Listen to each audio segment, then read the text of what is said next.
Welcome to the show. Hello, and to the show. Welcome.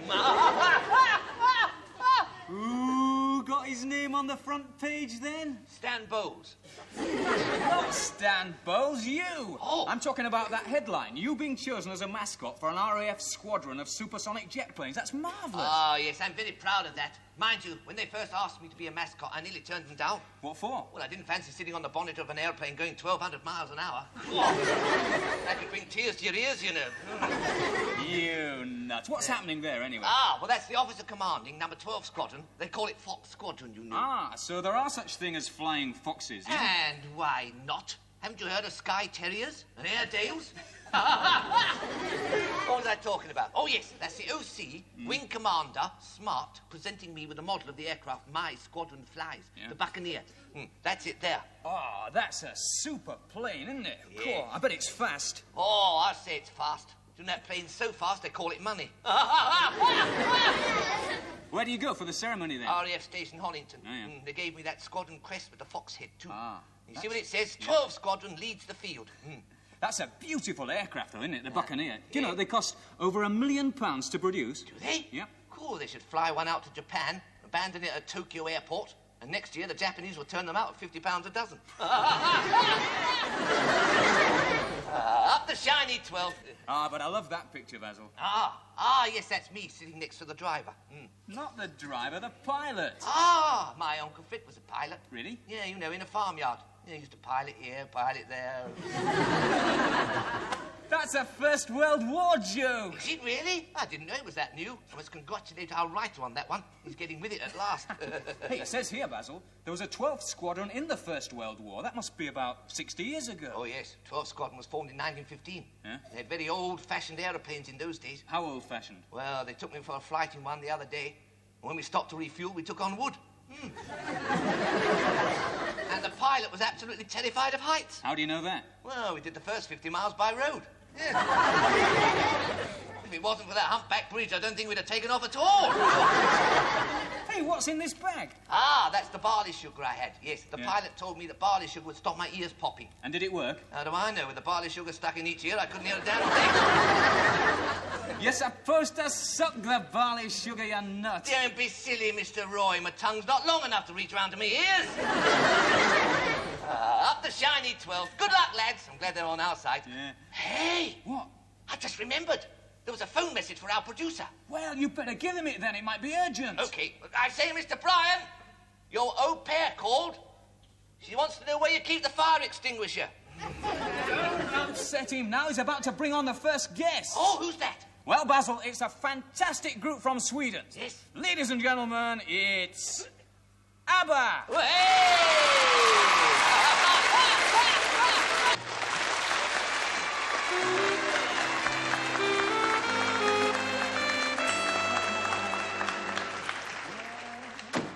That's why I'll always be around. You are the apple of my... Wow, she'll be here in a minute. I better hurry up. See, we've got the flowers, wine, chocolates, cold chicken... That's good. I'm flipping starving. Go. Basil! What are you doing here? I live here. I know you live here, but you said you were going out. You said you got a date tonight. So I have, later on. I want to see the show first. What show? Our show, the Basil Brush Show. Don't you want to see it? I've already seen it. I saw a recording in the studio, and so did you. I know, but I want to see it again. I'm very good in this one. Our scriptwriter's excelled himself. He put a joke in that I hadn't heard. Hope he finds another one for this week. Hey, don't stick those flowers there. I can't see the telly. You're always watching that telly, You'll get square eyeballs. I'm going to turn it off. No, don't turn it off, please. But she'll be here in a minute. Who will? My new girlfriend. Which one? What do you mean, which one? Well, I hope it's not the one you brought home last week. The one in the long amber dress with the tall white collar. She looked like a glass of beer with legs. She's a very attractive young lady. I suppose she is, if you like that sort of thing. She reminds me of Raquel Welch. She's so different. Don't be rude. Anyway, it's not that one. It's Tilly. Tilly? Yep. Good. And she's coming to dinner tonight, Basil. For dinner? Oh, the way she eats. I've never seen anybody eat so much as she does. Remember when you took her for that meal in that Chinese restaurant? Yeah. She ate so much the manager had to send out for more rice. What you lighting the candles for? It's going to be a blooming power cut. No. Why the candles? You got to get 10p for the meter? No, Basil. It's more romantic by candlelight. Yeah. Hey, Basil. Yes. That'll be Tilly. Please go out. Two's company, three's a crowd. Well, I won't interfere. I'll just watch. I don't want you to watch. There'll be nothing to watch anyway. What?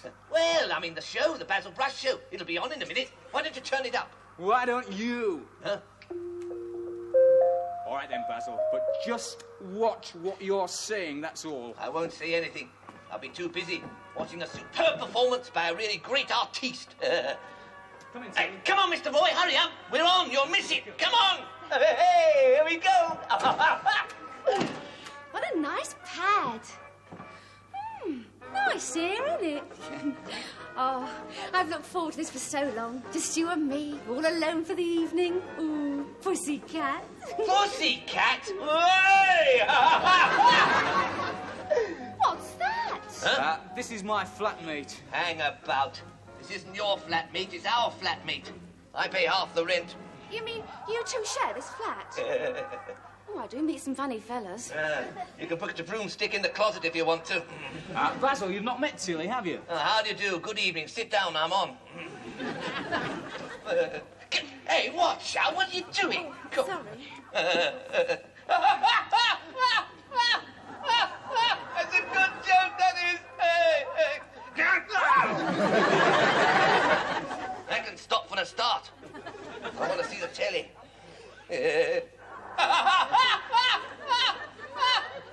That's good, that's good.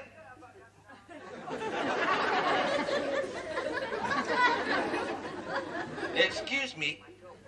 I don't know who it is, but someone's got their hand up my jacket. Thank you.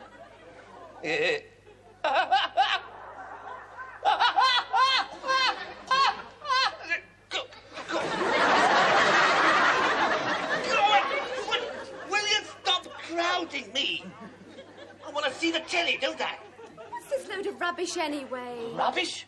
That's not rubbish, madam. That's a cultural concert, that is. Hey, Roy, that's you. You didn't tell me you were on the telly. Oh, that's good. Oh, look, you've got a performing dog. Dog? I'm not a blooming dog. God.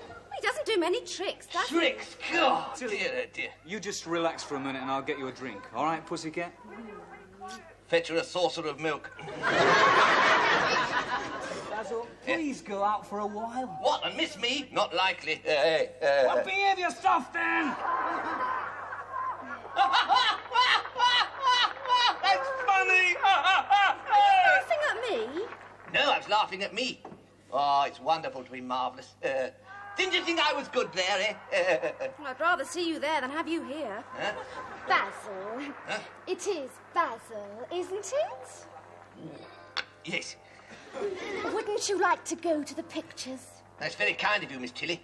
But I don't think we should leave Mr. Roy on his own. Here's your drink, Tilly. Thanks, pussycat. Excuse me, your knee's in the way. Get up, get it off. Thank you very much. Good group, that, Basil. Yes. I'd like to have them on the show again next week.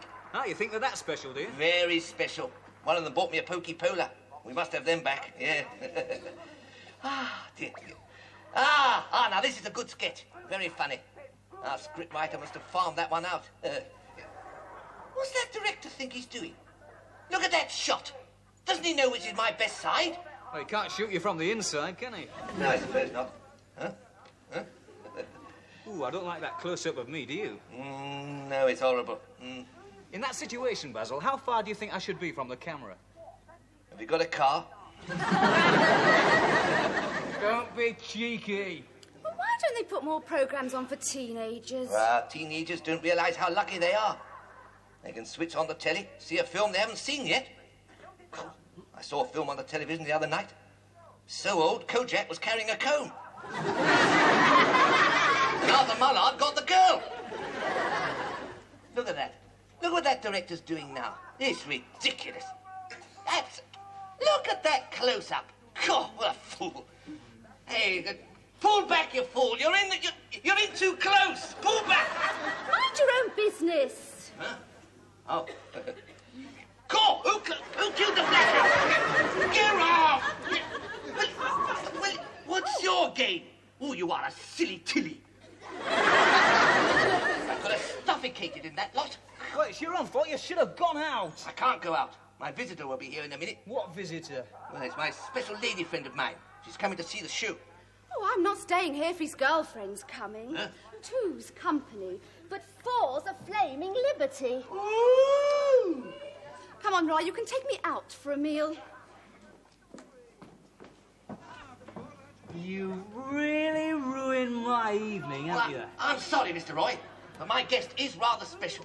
Oh, hello. Is Basil in? Yes, he's in there. I hope you had better luck than I did. Ah, there she is. Come in, come in. Lulu. Hey.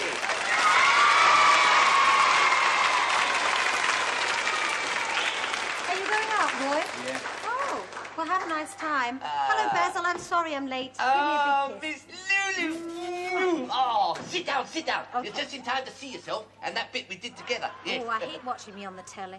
So do I. Oh, I didn't mean you. I meant me. I made a fox paw. Yes, you did. Oh, look. Mr. Roy and I are just going to introduce you. That's me on the right. I can tell, yes. Well, Basil, it's time to introduce our super guest singing star from Scotland. Yes, it's that bonny lassie with the super chassis. It's Lulu!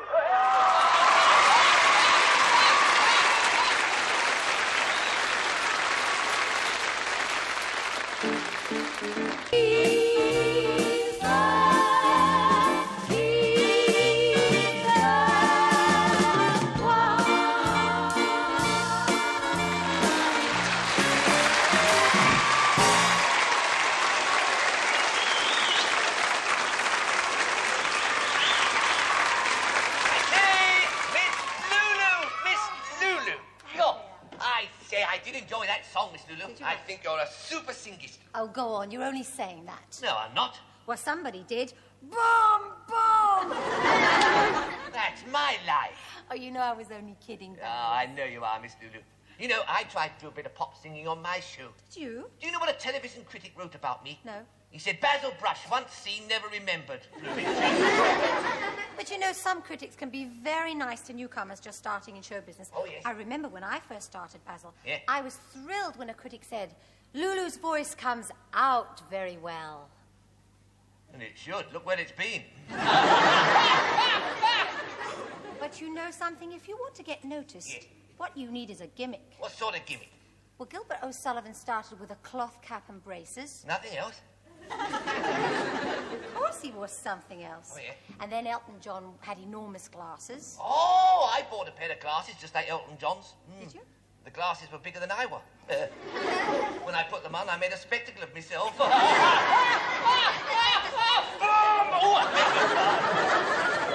You know it. But you know, I think to get on, Yes. you really want something different. Really? Yeah, I could find myself on New Faces if I'm not careful. Or non-entity squares. What about yodeling? Yodeling? Yes, like yodel, lady. I beg your pardon. Yodel, lady, yodel, lady, yodel, Oh. lady. Nice words. Well, go on, try. It's very easy. All right. Give us a hand for the quavers, Mr. Bertie. Right, Mr. Bertie. You're the lady, you're the lady, the lady. I'm the lady who. You're the lady that I love. I'm the lady who. You're the little lady. I'm the little lady.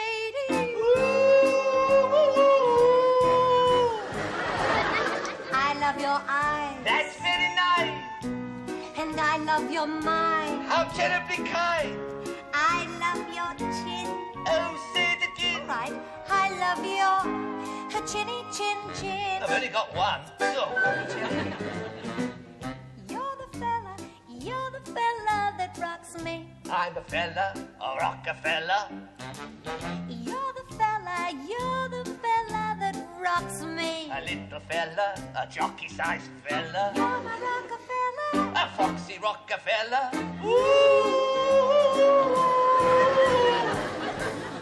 I love your face. It's in the right place. And I love your brush. Ooh, thanks very much. I love your ears. I've had them for years. My little birds. Sing it, baby. You're the lady that I love. I'm the lady who. You're the fella that rocks me. Rockefeller, lucky fella. You're my Rockefeller. You're my Cinderella. I love you. Bow wow woo. I love you. Bow wow woo. I love you. Ow. Get off. I love you too.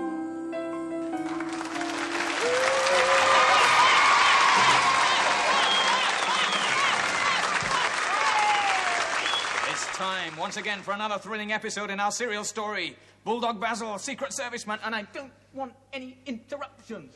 I never said a blooming word. Oh, that's the way I want it, not a word. Oh. Am I too wanted? Do you mean to say that? Now, Bulldog Basil, Permission to speak sharp. what is it? Am I to assume that you wish me to refrain from interjecting with an occasional witticism? You can assume what you like as long as you keep quiet. You're criticizing my witticizing. I can do without it. Then I shall endeavour to kick the habit and cease to rabbit. Promises, promises. Bulldog Basil, disguised as a high-caste Indian gentleman, stood at the entrance of his hotel in Bombay, waiting for transport to take him to the Basti native quarter, where he was to meet his old friend, the Swami. Thoughtfully, he posed himself a question. If it takes a week to walk a fortnight, how many apples in a pint of grapes? What are you talking about? Nothing in particular. I just seemed a long time since I said anything. Well, let's keep it that way. Now, listen. Basil smiled grimly to himself as he mounted the rickshaw. Was it to be a pleasant evening for him, or would there be more dangers lurking in the dark alleys of the Basti? Why did you do that? What? Like what you did? You mean this? Yes, that. Well, there was a blooming great blue bottle on your book. You know what attracts them, don't you? They settle on any old load of old rubbish. This story is not a load of old rubbish, as you'd find out if you'd listen. There had already been 3 attempts made on his life. What are you looking for? That blooming blue bottle. I can't stand blue bottles. It's all right, he's buzzed off. He's buzzed off! That's a good joke! And it seemed that whichever way he turned, he was dogged by trouble. That's better than being troubled by dogs. All blooming blue bottles, God!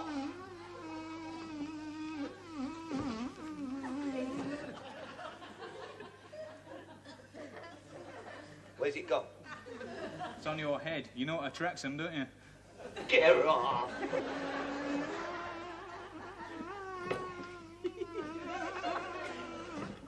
You got it?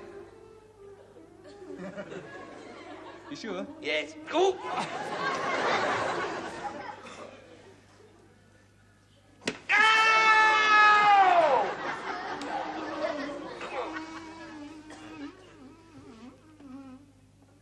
Hey, Mr. Roy. What?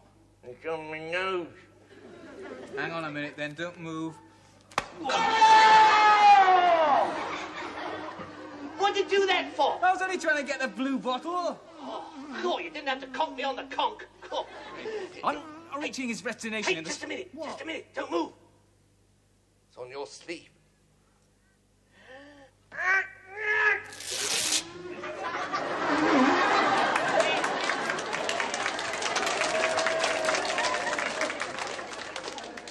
Basil, look what you've done to my shirt. It's a very good thing it's on your cheek, one. Pardon? I say it's very good thing it's only a cheap one. It's not a cheap one, and you're going to have to buy me a new one.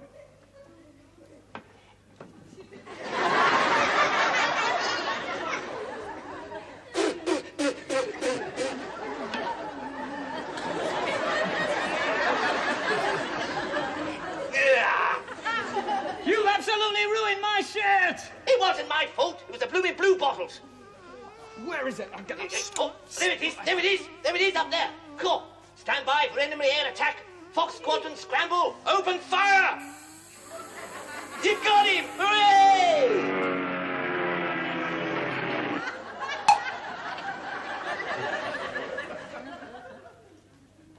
So what do you want, a medal? Come on, come on.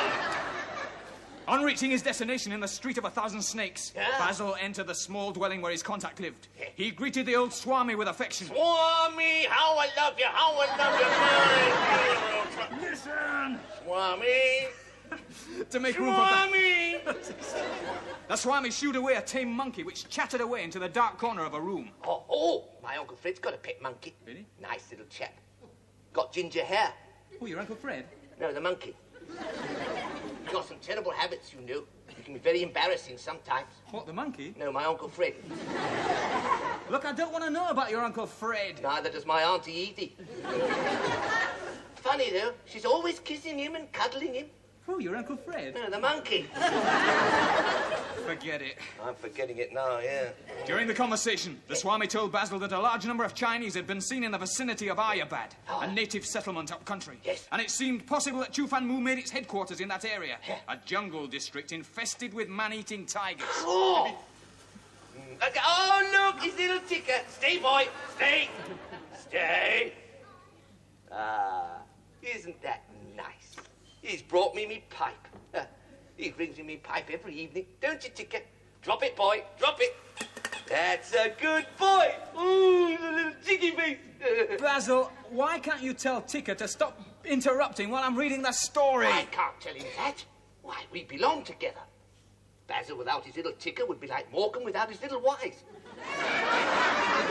Or Danny without his LaRue. Or Engelbert without his little Humperdinck.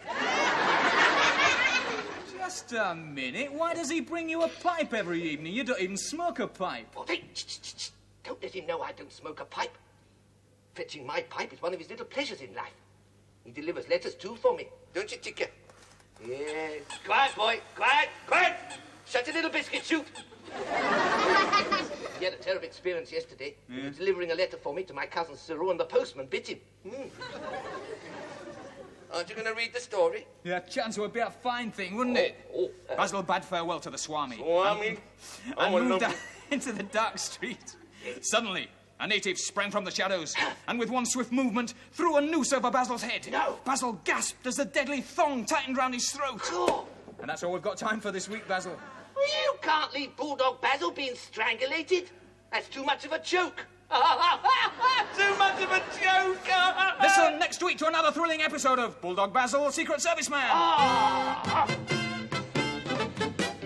Basil's life was threatened by a deadly killer's hand. Get Bert Hayes to help him. Cease the music. Stop the band. His bravery and courage, it was known throughout the land. Villains used to tremble when they heard his name. Is our hero finished now, or will he save the day? Imagine strangled by a waiter from the Indian takeaway. He won't give in, we know he'll win. In good old British way. Hooray! Stand up for England, home and duty. He was a brave, brave man. Bulldog Basil, the Secret Service man. In India and Africa, in China and Japan. They knew his reputation, he was a super spy. And the enemies of England heard his battle cry. By Lulu, you scoundrel, take that!